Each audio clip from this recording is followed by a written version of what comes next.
मेरा नाम डॉक्टर हिमांशी है। एक दिन मैं अपने हॉस्पिटल के कैबिन में बैठी थी कि मुझे बाहर किसी शोर की आवाज़ सुनाई दी।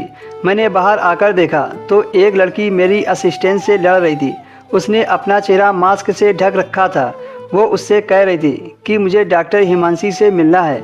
मैंने अपनी असिस्टेंट से कहा, इसे 2 मिनट के लिए मेरे कैबिन में भेज दो। वो लड़की मेरे कैबिन में आई। उसकी बोली भाषा से तो वो पढ़ी लिखी लग रही थी।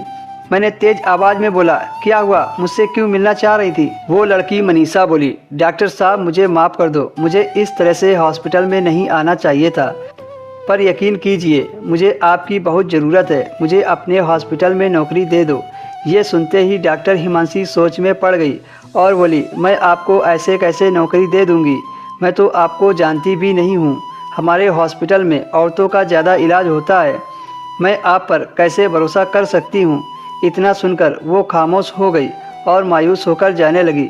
तभी मैंने उससे कहा, अच्छा ठीक है, आप अपने बारे में बताओ। मनीषा ने बताया कि वो एक मेडिकल की पढ़ाई कर चुकी है और उसे दवाइयों के बारे में काफ़ी जानकारी है। मनीषा उस समय मास्क पहने थी। मैंने उसका चेहरा देखे बिना उसे काम पर रख लिया।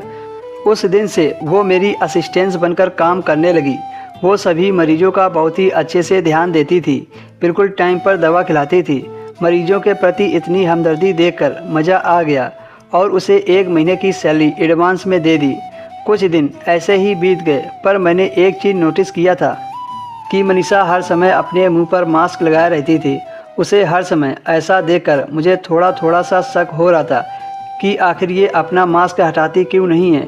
एक दिन मनीषा आपस में बैठकर बातें कर रही थी और मैंने उसे कुछ काम बताया था। उसने वो काम न करके बातें कर रही थी। मैंने तेज़ आवाज़ में बोला, मनीषा, तो वो हड़बड़ा कर उठी। उठते समय उसके मुंह से मास्क हट गया। उसका असली चेहरा देखकर मेरे पैरों तले से ज़मीन खिसक गई, क्योंकि उसके चेहरे पर